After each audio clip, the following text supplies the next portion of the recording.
오늘 말씀의 제목을 따라해 보시겠습니다. 영원한 도피성 예수 그리스도.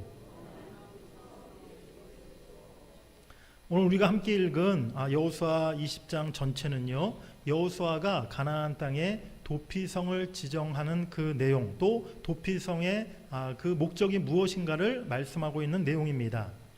일찍이 하나님께서는 광야에서 모세를 통해서 이 도피성 제도를 말씀하신 바가 있었어요. 우리 민수기 35장 11절 12절 말씀을 한번 읽어보시겠습니다. 너희를 위하여 성읍을 도피성으로 정하여 부지 중에 살인한 자가 그리로 피하게 하라. 이는 너희가 복수할 자에게서 도피하는 성을 삼아 살인자가 회중 앞에 서서 판결을 받기까지 죽지 않게 하기 위함이니라. 아멘. 이 하나님의 말씀을 따라서 여호수아는 이제 실제로 가나안 땅에 6성읍을 구별하여 도피성을 정하게 됩니다. 오늘 본문 말씀을 자세히 보면 여호수아가 정한 도피성이 요단강 서편의 3곳이었고 또 요단 동편의 3곳이었음을 알 수가 있어요. 우리 지도를 한번 보시기 바랍니다. 네, 지도를 보시면 이 도피성의 위치가 기록되어 있는데요. 요단강 서쪽 편에 가나안 땅 지역의 밑에서부터 헤브론, 또 세겜, 갈릴리의 게데스, 이 세 성읍이 도피성이었고요. 요단강 동편에는 아래로부터 베셀, 또 길앗 라못, 바산의 골란, 바로 이곳을 여호수아가 이제 도피성으로 정했던 거예요. 지도를 보시면 아시겠지만 도피성이 어떤 한 지역의 한 지파의 땅에 집중되어 있는 것이 아니라 각 지파의 각 지역에 골고루 이렇게 6성읍을 배치해 놓은 것을 보게 됩니다. 민수기서 말씀에서 또 오늘 본문의 여호수아에서 이 도피성이라는 제도를 거듭 반복해서 성경은 자세하게 우리에게 말씀해 주고 있는데요. 성경에서 이 도피성을 이토록 자세하게 또 반복적으로 말씀하는 그 분명한 이유가 있지 않겠습니까? 분명히 여기가 이 도피성이라는 이 말씀이 굉장히 중요한 의미를 담고 있기 때문이라는 것을 우리가 짐작해 볼 수 있는 거죠. 도피성 제도에 담겨 있는 그 영적인 깊은 의미가 무엇인가를 오늘 말씀을 통해서 우리가 함께 나누고자 합니다. 첫 번째, 도피성 제도가 무엇인가 우리가 그것을 좀 알 필요가 있는데요. 도피성 제도는요, 어떤 사람이 다른 사람을 전혀 의도치 않게 죽이게 되었을 때 이제 그 정해진 도피성으로 피하게 되면 그 사람이 그 성 안에 있는 동안에는 생명을 보호받을 수 있게 한 제도였어요. 여러분들, 여호수아 시대가 지금으로부터 몇 년 전 이야기입니까? 여호수아 시대는요, 주전 1400년 전 때 일이에요. 그러니까 지금부터 약 한 3400년 전 이야기가 지금 여호수아서에 그 기록된 이야기라는 거예요. 그 당시에는요, 뭐 경찰도 없었고 또 제대로 된 사법제도라든지 재판제도가 잘 갖춰진 때가 분명히 아니었어요. 그래서 절도죄라든지 폭행죄라든지 또 심지어 살인죄를 범하게 되면 그냥 흔하게 관습적으로 이루어졌던 그 처벌이 무엇이냐면 눈에는 눈, 이에는 이. 네, 뭐 이스라엘 지역만 아니라 당시 고대사의 모든 민족, 모든 나라에서 가장 보편적인 그 처벌 방법이 그냥 내가 피해 당한 대로 되갚아주는 것, 그것이 그 당시 고대사회의 가장 흔한 관습이었다는 거예요. 내가 개인적으로 손해본 게 있으면 손해본 것만큼 되갚아주거나 또 그 사람에게서 그것을 다시 빼앗아 오는 것. 저 사람이 우리 집에서 닭 한 마리를 훔쳐갔어? 그럼 다음날 몰래 그 집에 가가지고 닭 2마리 내가 가져오는 거예요. 옆집 아들이 우리 집 아들을 어저께 주먹으로 한 대 때려가지고 우리 아들이 눈이 이렇게 시퍼래졌어요.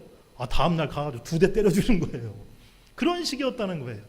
사람의 생명을 빼앗는 살인죄를 범할 때도 마찬가지입니다. 어떤 사람이 누구를 죽였어요? 그 사람이 살인범으로 밝혀졌어요? 그 사람은요, 그 피해당한 가족들로부터 돌로 쳐 죽임을 당하든지 그렇게 생명을 빼앗겨도 아무런 이유가, 아무런 변명할 수 없는 그런 것이 고대사회의 흔한 관습이었다는 것이죠. 그런데 하나님은 특별히 사람을 해칠 의사가 없었는데 그야말로 실수로 사람을 죽이게 된 그 사람의 경우에는 관용을 베풀 수 있도록 이 도피성 제도를 만드셨던 것이죠. 실수로 사람을 죽였을 경우 피해자 측에서 개인적인 어떤 복수심으로 그 사람의 생명을 빼앗지 못하도록 생명을 보호받을 수 있는 이 도피성 제도를 하나님이 허락해 주셨던 것입니다. 우리 한 예를 우리가 찾아볼 수 있는데요. 신명기 19장 5절 말씀 한번 읽어보시겠습니다. 가령 사람이 그 이웃과 함께 벌목하러 삼림에 들어가서 손에 도끼를 들고 벌목하려고 찍을 때에 도끼가 자루에서 빠져 그의 이웃을 맞춰 그를 죽게 함과 같은 것이라. 이런 사람은 그 성읍 중 하나로 도피하여 생명을 보존할 것이니라. 아멘. 나무를 베러 산에 갔는데 참 이 도끼가 갑자기 도끼날이 빠져가지고 하필이면 옆에서 같이 나무 베던 사람에게 맞아서 그 사람이 죽게 됐던 거예요. 너무나 참 아무 의도 없이 그야말로 100% 실수로 사람을 죽게 만든 경우 아닙니까? 그런 경우에 정말 이 고의로 사람을 죽인 사람이 아닌데 그 사람을 그냥 보호해주지 않으면 피해자로부터 이 사람의 생명까지도 해침을 받을 수 있는 그런 일이 얼마든지 벌어질 수 있었다는 것이죠. 그래서 이런 경우에 그 살인한 사람이 하나님의 정하신 도피성에 피하면 목숨을 보호받을 수 있도록 그렇게 하나님이 안전장치를 만들어 놓으셨던 것입니다. 크게 두 번째로, 그렇다면 이 도피성 제도가 오늘 이 시대를 살아가는 우리에게 어떤 의미일까요? 성경의 도피성 말씀에서 가장 중요한 것은요, 구약의 도피성 제도가 예수 그리스도로 말미암는 구원을 상징한다는 것을 우리가 깨달아야 될 줄 믿습니다. 우리 한번 따라해 보시겠습니다. 도피성 제도는 예수 그리스도로 말미암는 구원을 의미합니다. 그렇습니다. 도피성 안으로 피하게 되면 그 사람은 생명을 보호받게 되어 있었어요. 하지만 도피성 밖으로 나가게 되면 전혀 보호를 받을 수가 없었던 것이죠. 누구에게 죽임을 당해도 할 말이 없는 것입니다. 도피성 안에서만 그 생명을 보호받을 수 있었던 것이죠. 무엇을 의미하는 것입니까? 예수 안에 거할 때만 살고 예수 떠나면 살 수 없다는 것을 우리를 통해, 이 말씀을 통해 우리에게 말씀하시는 줄 믿습니다. 살인하여 죽을 죄를 지었다 할지라도 도피성으로 피하면 당장 형벌을 받지 않고 안전히 거할 수 있었어요. 이와 같이 죽을 죄인일지라도 우리가 믿음으로 예수 그리스도 안에 거하기만 하면 우리는 정죄함을 받지 않고 생명을 얻게 되는 줄 믿습니다. 로마서 8장 1절 2절 보면, 그러므로 이제 그리스도 예수 안에 있는 자에게는 결코 정죄함이 없나니 이는 그리스도 예수 안에 있는 생명의 성령의 법이 죄와 사망의 법에서 너를 해방하였음이니라 라고 이렇게 말씀하세요. 그리스도 안에 있을 때 우리는 정죄함을 받지 아니하고 우리는 생명을 얻고 주님의 보호하심을 얻게 됨을 믿으시길 바랍니다. 예수 그리스도가 바로 우리의 영원한 도피성이 되어 주신다는 것이죠. 예수 그리스도는 우리 영혼의 구원자가 되시고 뿐만이 아니라 우리 인생의 보호자, 인도자, 피난처가 되어 주심을 여러분들이 꼭 기억하시기를 간절히 바랍니다. 크게 세 번째로 도피성의 특징에 대해서 우리가 생각해 볼 필요가 있는데요. 우리 첫 번째로 따라해 보시겠습니다. 도피성은 항상 열려 있습니다. 도피성으로 지정된 성읍들, 아까 우리 앞서 지도에서 보셨지만 골고루 여러 지역에 이렇게 배치가 되어 있어요. 그래서 이스라엘 어느 지역에 있든지 어디서든지 하루면 충분히 도착할 수 있는 그 거리에 위치하고 있었던 것이죠. 그리고 전승에 따르면 도피성으로 향하는 길목 곳곳에 이 도피성이라는 팻말, 화살표 팻말이 이렇게 세워져 있었다는 거예요. 그래서 어떤 사람이든지 도피하는 사람이 쉽게 도피성으로 찾아갈 수 있도록 그렇게 만들어 놓았다는 것이죠. 또한 언제 어디서 그런 우발적인 사고가 벌어질지 모르기 때문에 도피성으로 들어가는 그 성의 문은 24시간 열어놓도록 그렇게 하였습니다. 언제라도 문을 열어놓고 찾아오기 쉽게 만들어 놓았다는 것이죠. 우리 영혼의 도피성 되시는 우리 예수 그리스도께로 들어가는 문 또한 언제든지 우리를 향해 활짝 열려 있는 줄 믿습니다. 24시간 365일 우리 예수님께로 나아가는 그 문은 우리를 향해 활짝 열려 있다는 거예요. 언제라도 우리가 그 주님께로 가면 우리는 주님 안에서 안전함과 평안함을 얻을 수 있게 되는 줄 믿습니다. 우리가 이 땅에서 고난당하고 또 고통당하고 때로는 죄짐에 눌려서 그 모든 죄짐과 인생의 무거운 짐들을 지고 우리가 힘겹게 이 세상을 살아갈 때가 있지 않습니까? 하지만 그때 우리가 주님 앞에 나아가서 예수님께 그 모든 것을 내어놓고 예수님께 맡기면 주님께서 우리 인생의 그 모든 짐들을 온전히 받아주신다는 것이죠. 그리고 우리에게 참된 평안함을 주시고 우리 인생의 살 길을 우리 주님이 우리에게 제공해 주심을 여러분들이 믿으시길 바랍니다. 우리 주님이 365일 24시간 우리를 향해 문을 열고 계시듯 또한 이 땅의 교회도 그러한 교회가 되어야 한다는 거예요. 저는 간절히 바라고 소망하기는 우리 대전 동문교회가 언제나 365일 24시간 어느 누구나 찾아와서 기도할 수 있는, 어느 누구라도 언제라도 이곳에 와서 주님을 만날 수 있는 그러한 우리 교회가 될 수 있기를 간절히 바랍니다. 지난주에 우리 권사님들한테 제가 한 이야기를 들었는데 대전시에서 지난 15일부터인가요?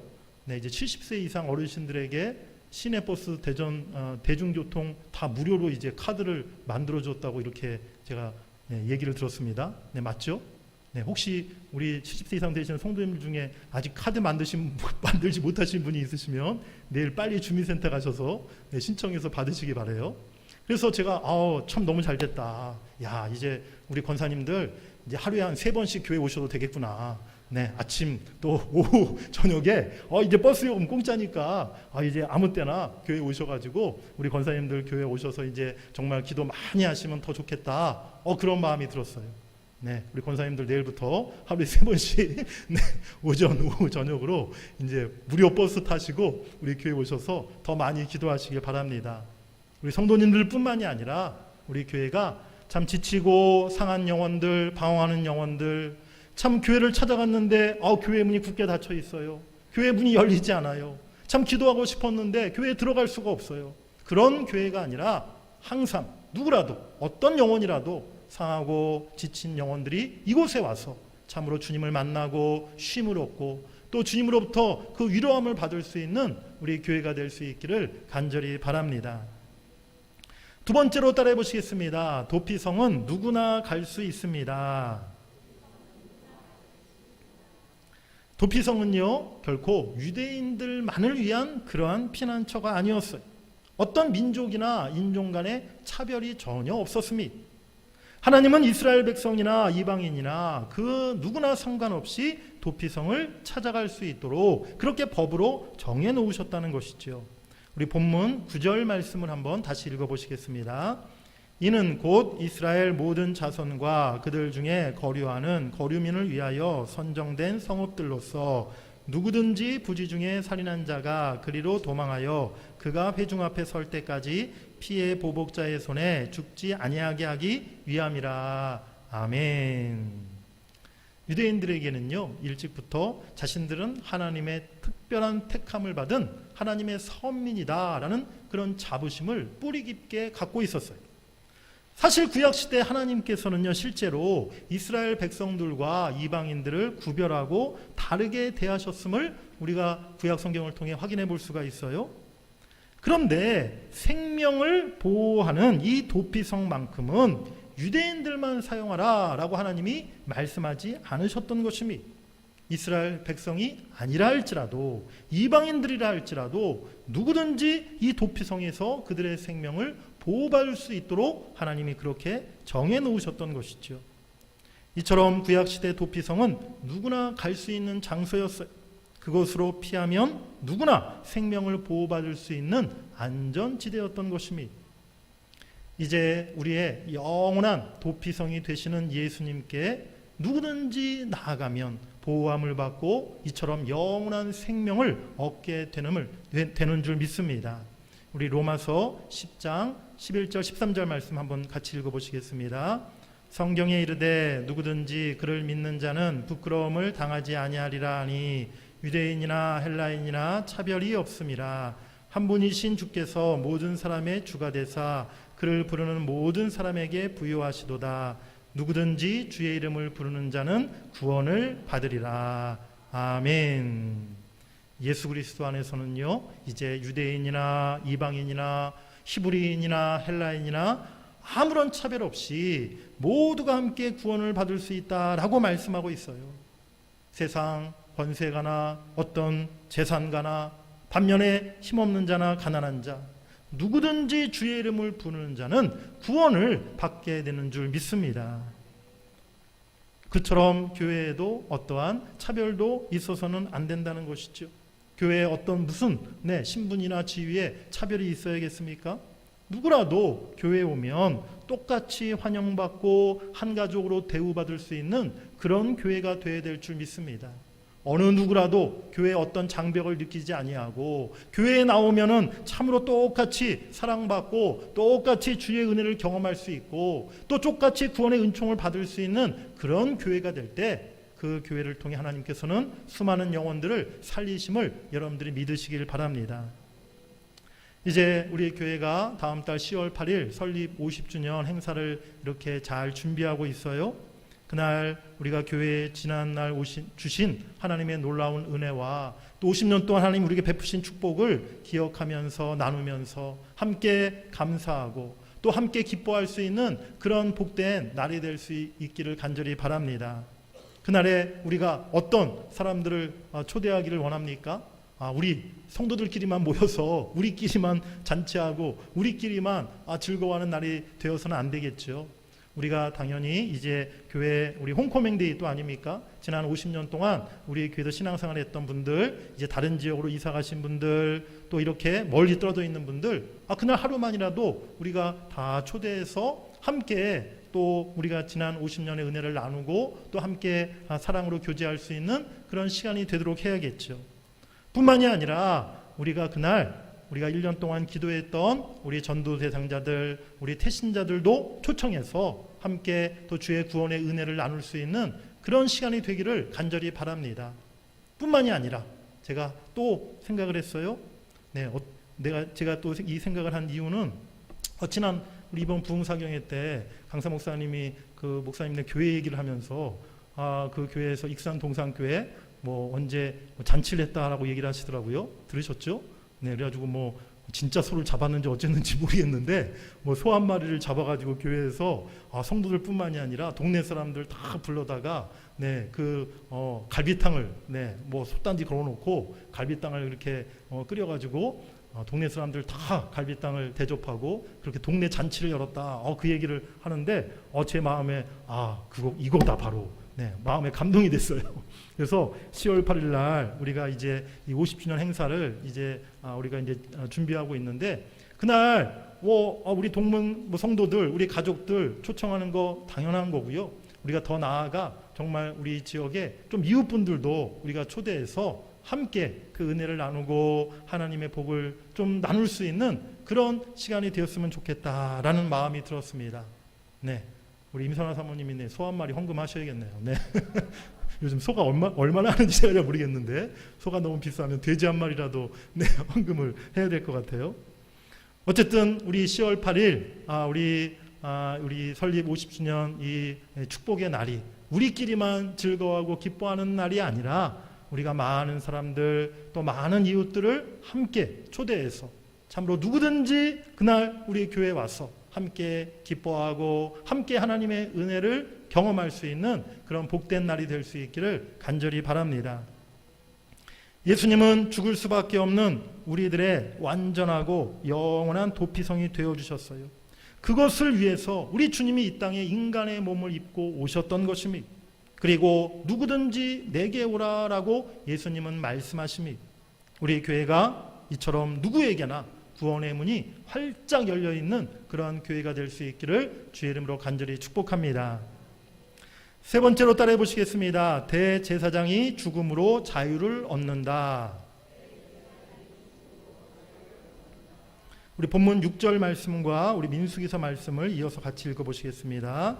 그 살인자는 회중 앞에 서서 재판을 받기까지 또는 그 당시 대제사장이 죽기까지 그 성읍에 거주하다가 그 후에 그 살인자는 그 성읍 곧 자기가 도망하여 나온 자기 성읍 자기 집으로 돌아갈지니라 하라 하시니라. 아멘. 우리 이어서 민수기 35장 28절 이는 살인자가 대제사장이 죽기까지 그 도피성에 머물러야 할 것임이라. 대제사장이 죽은 후에는 그 살인자가 자기 소유의 땅으로 돌아갈 수 있느니라. 아멘. 도피성에 머물러 있던 사람, 그 죄인, 언제 자유의 몸이 돼서 자기 집으로 돌아갈 수 있었다라고 말씀하고 있습니까?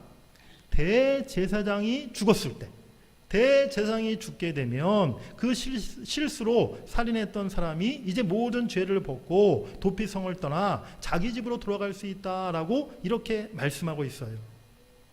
도피성에 피하게 되면 그 머물러 있는 동안 생명을 보호받긴 하였지만 사실 완전한 자유생활을 누렸던 것은 아니었어요.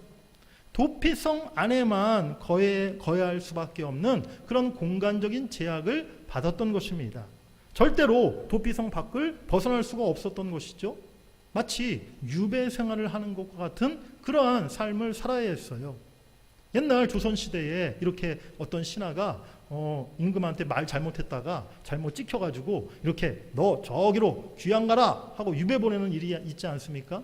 그러면 임금이 어디로 보내요? 그 신하를 가까운 곳으로 뭐 서울 이런 데 보내는 게 아니라 저기 전라도, 경상도, 뭐 저기 해남 땅끝마을 막 이런 섬마을 막 이런 데 유배를 보냈잖아요. 그런데 그 신하가 만일 자기 마음대로 그 유배 보낸 그 마을이 답답하다고 그래서 자기 마음대로 집으로 온다거나 뭐 다른 곳으로 이사 간다거나 그렇게 되면요, 당장에 붙잡혀서 죽임을 당하게 되었다는 거예요. 오늘 도피성에 피했던 사람들도 마찬가지였습니다. 도피성에서 생명을 보호받았지만 그들에게 자유가 없었다는 것이죠. 제사장이 살아있을 때는 그들이 완전한 자유를 누릴 수 없었던 것입니다.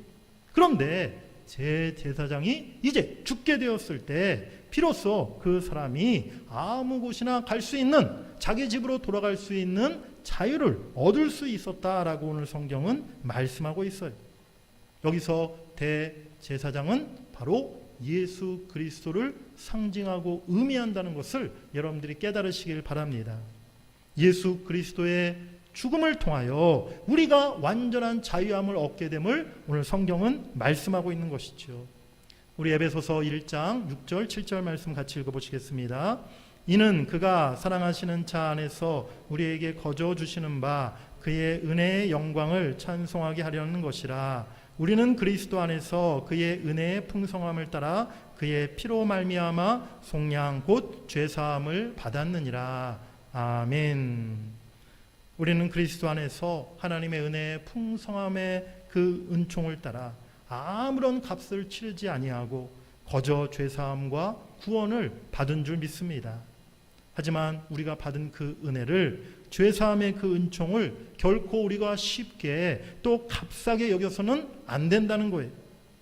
우리 입장에서는 우리가 아무런 값을 치르지 않았지만 반면에 하나님 입장에서는요, 우리 하나님은요, 엄청난 대가를 우리의 죄사함과 구원을 위해 치르셔야 했다는 것이죠. 독생자 예수를 십자가에 내어 죽기까지 바로 우리 주님은, 우리 하나님은 대가를 지불하셨음을 우리가 기억해야 될 줄 믿습니다. 또한 우리 예수님 십자가에 못 박혀 죽으심으로 그 값을 치러주셨어요. 사랑하는 여러분들, 혹시 지금까지 살아오시면서 내가 다른 사람의 빚을 대신 갚아본 그런 경험이 혹시 있으십니까? 가족들의 빚을 내가 대신 갚아줬다거나 아니면 보증을 잘못 써서 그 지인의 빚을 내가 어쩔 수 없이 대신 갚아보신 그런 경험들이 혹시 있으신가요? 여러분, 그때 경험이 어떠셨어요? 굉장히 마음이 아주 기쁘고 즐겁고 편안하셨습니까? 내가 쓴 돈도 아닌데, 내가 진 빚도 아닌데 다른 사람의 그 빚을 내가 대신 갚는다는 거 사실은 굉장히 어려운 일이라는 거예요. 다른 사람의 돈 1,000만 원만 갚아주려고 해도 너무나 속이 쓰리고 너무나 괴로울 수밖에 없는 것이죠. 사실 그럴 수밖에 없잖아요. 우리가 우리 평범한 우리 봉급쟁이, 우리 월급쟁이가 돈 1,000만 원 모으려면 얼마나 힘듭니까? 그야말로 몇 년 동안 최소한 인내하고 절제하고 쓰고 싶은 것 참고 희생해야 간신히 그 1,000만 원 모을 수 있는 거 아니겠습니까? 그런데 그 돈으로 그냥 다른 사람의 빚을 갚는다? 생각만 해도 속이 쓰리고 밤에 잠이 안 오고 내 피 같은 돈 정말 내가 안 갚을 수는 없고 그 사람 때문에 정말 너무너무 밉고 그 빚을 진 그 사람이 내 아들이라 할지라도 뭐 내 형제라 할지라도 나랑 아무리 가까운 친구였다 할지라도 얼마나 원망스럽고 얼마나 야속합니까? 하나님은요 우리의 죄를요 그냥 뭐 말 한마디로 그냥 저절로 쉽게 용서해 주신 것이 결코 아니었다는 거예요. 예수님이 우리를 대신하여 엄청난 희생의 값을 치르시고 우리가 죄사함을 받았음을, 하나님의 용서함을 받았음을 우리가 잊지 말아야 될 줄 믿습니다. 예수님이 치르신 그 값이 무엇이었나요? 예수님의 보배로운 피, 예수님의 생명이었던 것입니다. 우리 베드로전서 1장 18절 19절 같이 읽으시겠습니다. 너희 조상이 물려준 헛된 행실에서 대속함을 받은 것은 은이나 금같이 없어질 것으로 된 것이 아니요 오직 흠없고 점없는 어린 양 같은 그리스도의 보배로운 피로 된 것이니라. 아멘. 예수님은 우리를 살리시기 위해서, 우리의 죄를 용서하시고 우리의 죄값을 치르시기 위해서 예수님은 아무런 죄가 없으신 분이신데 대신하여 십자가에 자신의 생명을 바치셨어요. 십자가에서 예수님의 모든 보배로운 피를 다 흘려주셨어요. 그 보배로운 피로 우리의 죄값을 예수님이 대신 갚아주셨던 것입니다. 그리하여 우리는 예수 그리스도를 통해 참된 자유함을 얻게 되었음을 여러분들이 믿으시길 바랍니다. 그래서 히브리서 기자는요 예수님께서 우리의 큰 대제사장이 되셨다라고 말씀합니다. 히브리서 4장 14절 같이 읽으시겠습니다. 그러므로 우리에게 큰 대제사장이 계시니 승천하신 이 곧 하나님의 아들 예수시라. 우리가 믿는 도리를 굳게 잡을지어다. 아멘. 예수님은 구약의 대제사장들과 비교할 수 없는 분이세요. 도피성에 피했던 사람들, 대제사장이 죽으면 자유를 얻어서 고향에 돌아갈 수 있게 되었다라고 말씀드렸었죠. 하지만 그들은요 고향에 돌아간 후에도 자신들이 과거에 지녔던 그 모든 명예와 지위를 완전히 회복할 수는 없었어요. 여전히 살인자라는 꼬리표가 그들에게 평생 붙어 다녔던 것입니다. 큰 대제사장 되시는 예수님은 우리에게 완전한 자유를 주신 분인 줄 믿습니다. 십자가의 죽으심으로 우리가 모든 죄에서 자유함을 얻게 되었고 또한 하나님의 자녀로서 천국 백성으로서의 모든 신분과 지위를 다시 우리가 회복하게 되었음을 우리가 깨달아야 될 줄 믿습니다. 사랑하는 여러분들, 우리는 자유가 보장되어 있는 민주주의 국가 대한민국에서 지금 살아가고 있지 않습니까? 그러다 보니까 이 자유의 소중함이 얼마나 큰 것인가를 우리가 참 때로는 깨닫지 못할 때가 많아요. 그럴 때마다 우리가 멀지도 않죠. 가까운 우리 북녘 땅에 북한 동포들을 한번 생각해 봐야 된다는 거예요. 얼마나 불쌍합니까? 저들은요 자유라는 그 의미가 뭔지도 알지도 못하고 지금 살아가고 있는 거예요. 그 독재 정권에서 자유를 다 빼앗기고 인권이 없는 그 나라에서 살면서도 그것이 뭐 고통인지도 모르고 얼마나 그렇게 참 불쌍한 삶을, 불행한 삶을 그들이 살아가고 있습니까? 그들을 생각할 때마다, 북녘 땅에 그 우리 동포들을 생각할 때마다 우리에게 지금 주어진 자유가 얼마나 소중한가를 우리가 깨닫게 되는 것이죠. 그런데 사랑하는 여러분, 이 시간 한번 말씀을 생각하시며 여러분들 스스로를 돌아보시기 바랍니다. 정말 내가 지금 진정한 자유를 누리며 살아가고 있는지, 우리가 세상 법으로는 자유함을 누리고 있지만 과연 내 마음에, 내 인생에, 내 심령 가운데 정말 내가 자유함과 평안함을 누리며 지금 살아가고 있는가? 여러분들이 스스로를 돌아보시길 바라요. 여전히 많은 사람들이 세상과 죄의 속박에 얽매여 살아가고 있어요. 믿는 사람들 중에서도 내가 하나님의 자녀, 천국 백성인데 그 신분과 지위를 누리지 못하고 깨닫지 못하고 여전히 세상에 돈에 매여서, 사람에 매여서, 내 죄악된 본성에 매여서 늘 불안과 두려움과 근심 걱정과 또 세상 모든 염려에 사로잡혀 하루하루를 살아가고 있는 것입니다. 세상에서 비굴하고 떳떳하지 못한 그런 삶을 살아가고 있다는 것이죠. 오늘 우리는 어떠한 삶을 살아가고 있습니까? 정말 내가 주님 안에서 또 내가 구원받은 하나님의 자녀로서의 그런 자유함과 당당함과 평안함을 우리가 누리며 살아가고 있습니까? 예수 그리스도 안에 진정한 자유함이 있음을 이 시간 여러분들이 깨달으시길 간절히 바랍니다. 우리 요한복음 8장 36절 말씀을 큰 목소리로 한번 같이 읽어보시겠습니다. 그러므로 아들이 너희를 자유롭게 하면 너희가 참으로 자유로우리라. 아멘. 우리 옆에 분들과 인사 나누겠습니다. 주님이 우리에게 자유함을 주셨습니다. 아멘. 그리스도 안에서, 우리가 주님 안에서 진정한 자유함을 누릴 수 있다는 것이죠. 세상 그 무엇도 우리의 도피성이 될 수는 없어요. 오직 우리가 주님께로 피할 때, 주님 안에 머무를 때 주님이 우리에게 도피성이 되어주셔서 우리 인생의 진정한 자유함과 평안함을 우리에게 베풀어 주시는 줄 믿습니다. 사랑하는 여러분들, 지금 여러분들의 도피성은 무엇입니까? 나의 안전함과 평안함, 내 인생의 행복을 여러분들이 지금 어디에서 찾고 계시나요? 돈과 물질, 재산, 아니면 사람, 내 남편, 우리 자녀, 내 친구들? 물론 우리 인생 살아가는 데서 다 필요한 것들이긴 하지만 그 모든 것들이요, 결코 우리의 영원한 도피성이 될 수가 없다는 거예요. 저는 지금까지 목회하면서 교회 안에서 많은 성도님들을 대하고 또 많은 가정들을 보지 않습니까? 참 의지하고 믿었던 그 돈, 그 재산, 또 사람들, 때로는 그 사람들이 내 남편이 되고 아내가 되고 자녀이고 또 정말 가장 믿었던 친구일 수 있어요.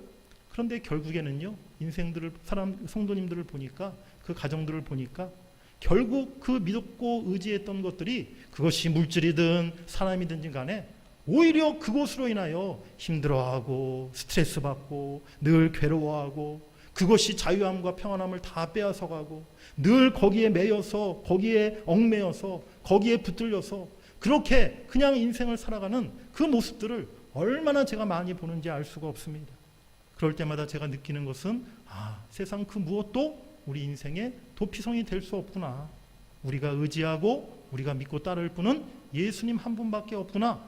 그런 사실을 늘 깨닫게 됩니다.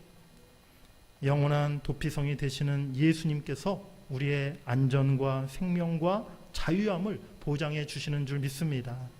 어느 때든지 누구든지 예수님께 나아가면 예수님께서 우리를 지키시고 우리에게 구원의 은혜를 베푸심을 여러분들이 기억하시기 바랍니다. 예수님을 나의 도피성으로 삼으시고 날마다 예수님 안에 거하시는 여러분들 모두가 되시기를 간절히 바랍니다. 우리의 큰 대제사장, 영원한 도피성 되시는 예수님 안에서 우리가 참된 평화와 안식과 행복을 찾고 누리게 될 줄 믿습니다. 여러분들 남은 인생 가운데 예수님을 더 의지하시고 또 예수님께 피하시고 예수님께 모든 것을 맡기시고 예수님 안에 거하심으로 우리 예수님만이 주실 수 있는 진정한 평안과 안식과 또 복을 누리시는 여러분들 모두가 되시기를 주의 이름으로 간절히 축원합니다. 우리 크게 한번 따라해 보시겠습니다. 우리 말씀에 손을 얹으시고 우리 한번 따라해 보시겠습니다. 예수님이 나의 영원한 도피성이 되십니다. 예수님이 나의 구원과 생명이 되십니다.